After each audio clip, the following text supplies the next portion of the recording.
We have a brand new expansion to the game Terrorscape, which, if you're not familiar with, is a one versus many horror hidden movement game where one player is going to be playing as a killer, trying to locate and kill at least one survivor, and then all the other players play as the survivors trying to escape the mansion either by repairing the radio or finding the keys to escape. And if you haven't seen this game before, I definitely recommend checking it out because it's definitely a spectacle out on the table. Like I said, this is a hidden movement game, and the way that all the movement is kept hidden is with this giant wall between the players that represents the mansion, and it also doubles as a dice tower. But this is a game that alternates between the survivor players and the killer, and the survivors are each going to be able to take one action on their turn, and they always do know where the killer is. They'll be able to use their action to move up to 2 spaces, remove a blocked door token, which you can see here, search rooms for keys by drawing cards in order to find them, or try to repair the radio by moving into the room with the radio and then repairing it 5 times. Some of these actions do generate noise, which will give the killer additional information when it is their turn, but also doing the actions such as repairing the radio or searching for the keys can't be done if you're in the same room as the killer.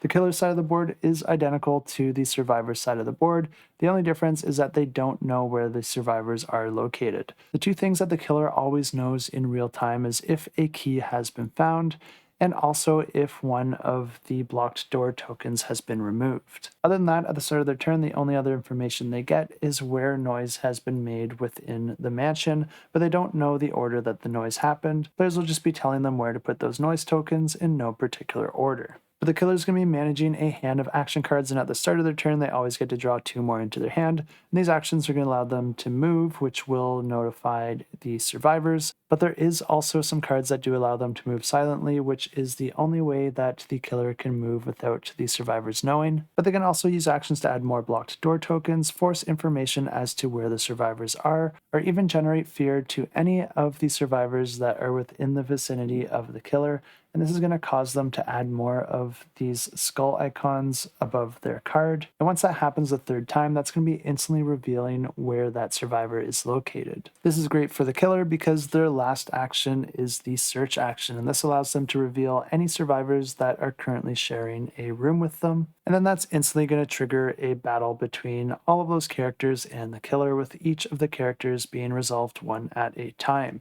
The character's strength is going to be determined by their base strength and their weapon. Then you're also going to be able to roll some attack and defense dice and apply any additional effects that might be in play. If the killer ends up with the higher strength value for any given survivor, then the survivor is going to be taking damage, and each survivor only has 2 health until they're eliminated from the game, and if any single survivor is killed, then the survivors lose. But if the survivors are able to repair that radio, then that's going to be triggering a rescue, but it does take 5 turns before that rescue makes it there, so there is still time for the killer to have their way. Or if the survivors find all the keys, then all they gotta do is make it to one of the 2 exits.